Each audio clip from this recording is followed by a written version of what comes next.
Hello students, देखो बेटा, आज की इस क्लास में हम तीन टॉपिक्स डीएनए, जीन और क्रोमोसोम, डीएनए, जीन और गुणसूत्र।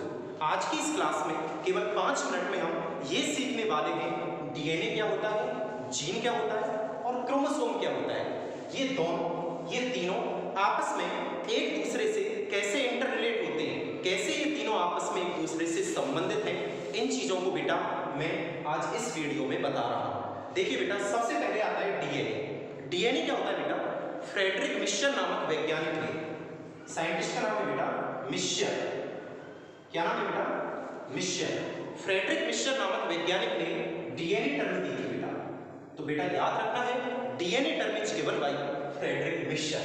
बेटा मैं डिस्कवरी नहीं बोल पा रहा हूं, मैं क्या बोल रहा हूं, टर्म किसने गिवन की? मिशर ने। न्यूक्लिक एसिड्स के रूप में, न्यूक्लिक अम्लों के रूप में फ्रेडरिक मिशर ने डीएनए और आरएनए शब्दों को फाइंड आउट किया था। डीएनए बेटा होता क्या है? न्यूक्लियोटाइडों का समूह, एक ग्रुप ऑफ न्यूक्लियोटाइड्स। न्यूक्लियोटाइडों का समूह बेटा क्या कहलाता है? डीएनए कहलाता है। सेकंड बेटा, जीन क्या होता है? डीएनए का एक टुकड़ा, a fragment of DNA. DNA का एक टुकड़ा, a fragment of DNA, a fragment of DNA. DNA का एक फ्रेगमेंट ही क्या कहलाता है बेटा? जीन कहलाता है। उसके बाद बेटा क्रोमोसोम। क्रोमोसोम यानी गुणसूत्र। ये क्या होता है बेटा?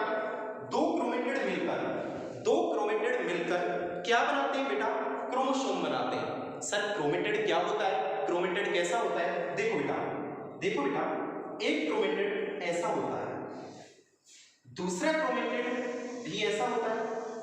जहां पर दोनों क्रोमेटिड ऐड होते हैं, दोनों क्रोमेटिड जॉइंट होते हैं, उस रीजन को बोलते हैं सेंट्रोमियर।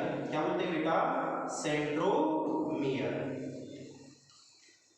तो दो क्रोमेटिड के मिलने से जो स्ट्रक्चर बनती है उसे ही बेटा क्या बोलते हैं? क्रोमोसोम बोलते हैं, गुणसूत्र बोलते हैं।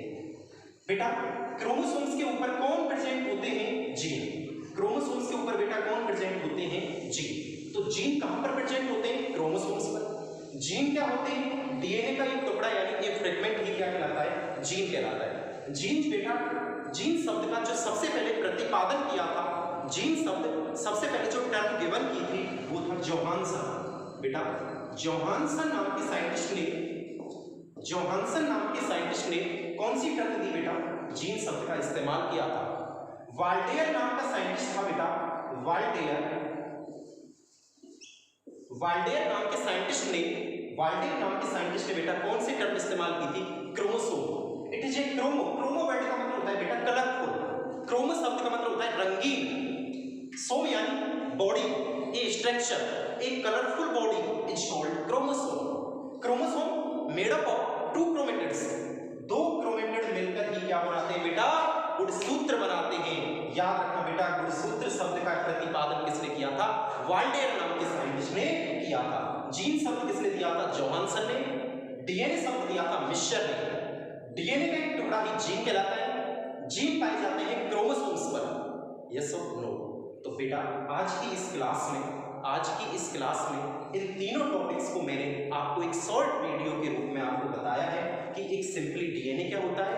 डीएनए सर न्यूक्लियोटाइडों का समूह होता है और इन्हीं न्यूक्लियोटाइडों का एक पर्टिकुलर सीक्वेंस, इन्हीं न्यूक्लियोटाइडों का एक विशेष अनुक्रम, वही क्या कहलाता है? जीन कहलाता है। ठीक है बेटा। और किसी भी ह्यूमन बीइंग्स के अंदर, किसी भी ऑर्गेनिज्म में एक जीन की दो कॉपी होती है बेटा। बहुत इंपॉर्टेंट बात है, किसी भी जीन की दो कॉपी होती है। एक कॉपी पेरेंट्स से इंडिविजुअल्स संतानों में आती है, माता पिताओं से एक कॉपी बेटा संतानों में जाती है। तो किसी भी जीन की कितनी कॉपी होती है? दो कॉपी होती है, मत भूल जाना बेटा। और नेक्स्ट वीडियो में मैं आपके लिए एक शानदार टॉपिक के साथ लाऊंगा। देखते रहिए इस ब्रेक के बाद biology super 30 classes by Arvind sir. Thank you बेटा।